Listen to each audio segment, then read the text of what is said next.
Hello there, welcome to another episode of Top 5 in these interesting times. Unprecedented things are happening in Kenya, all within the span of the last 6 months. Looks like after months of uncertainty and presidential election-fueled violence, political rivalry has entered a whole new dimension here. On November the 28th, Uhuru Kenyatta was sworn in for his second and final term as President of the Republic of Kenya. In a mirroring move, Raila Odinga announced he would hold his own swearing-in ceremony as People's President. And on January 30th, 2018, he indeed held a swearing-in ceremony, though a largely symbolic and not legal one, in Nairobi. Odinga took an official oath of office, while thousands of supporters and party officials looked on in the Uhuru Park. What was President Uhuru Kenyatta and his government's reaction to Raila's move? Well, before we get there, I urge you to quickly subscribe to our YouTube channel for more interesting videos like this one. Number 1, prior to the event, let's go back in time for a second and recall the government's reaction when they received the word about Raila's plans. Kenyan Attorney General Githu Muigai filed a High Court petition seeking to block NASA from fulfilling their intentions. He called the ceremony treasonous and unconstitutional.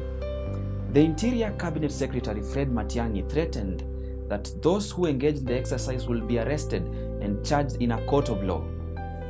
The chairman of the Kenya Editors Guild, Linus Kaikai, said Kenyatta and other executive authorities had summoned their senior editors and warned them against covering the event at the risk of being shut down and having their licenses revoked. Number 2, NASA's National Resistance Movement was declared a criminal organization. Just an hour after Raila's 2018 oath-taking ceremony, Fred Matiang'i outlawed the new opposition outfit. Matiang'i said he was exercising his powers as per the Organized Crimes Act of 2010. The act gives the authorities the powers to arrest and prosecute all members allied or belonging to the NRM. The NRM was formed in October 2017, just one day before the rerun presidential election was held.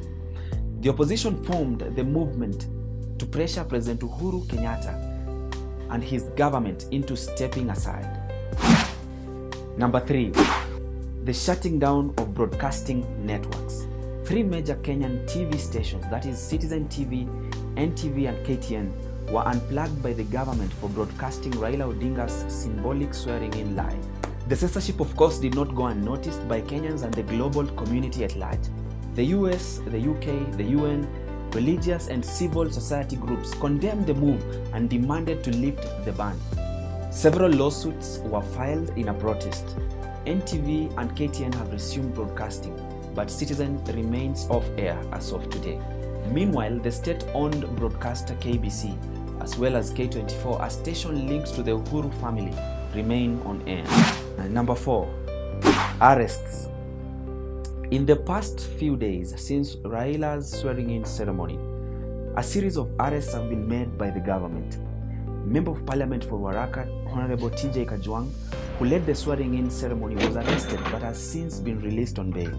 Similarly, Miguna, a lawyer and self-proclaimed leader of the NRM, was charged with participating in an unlawful assembly, engaging in organized criminal activity, and finally treason for administering an oath at the Raila Odinga ceremony. He was detained in a raid on his home and has since been charged in court and deported to Canada. I know you're surprised. He's a Kenyan and has been deported to Canada. That's for you to dig in. George Aladwa is a third opposition figure who attended the swearing-in ceremony and was detained and interrogated by the police. He was later released after recording a statement at the Nairobi police headquarters. What is left to say in the conclusion? Raila Odinga and his supporters have repeatedly promised to outline their next move, but their plan is yet to be unveiled. President Kenyatta must now be thinking about what the state crackdown on opposition will mean for him in the short and long term. Could the symbolic swearing-in of a major opposition figure in the country ultimately lead to bilateral talks? The next election year, 2022, is still a good 4 years away. Will the Kenyan political elite insist on some kind of electoral reform before that? Only time will tell. Thank you so much for watching and of course for tuning in till the end of this particular episode. For more interesting projects like this one, please subscribe to our YouTube channel. Till next time, my name is Kevin Phillips Mumai. Bye bye.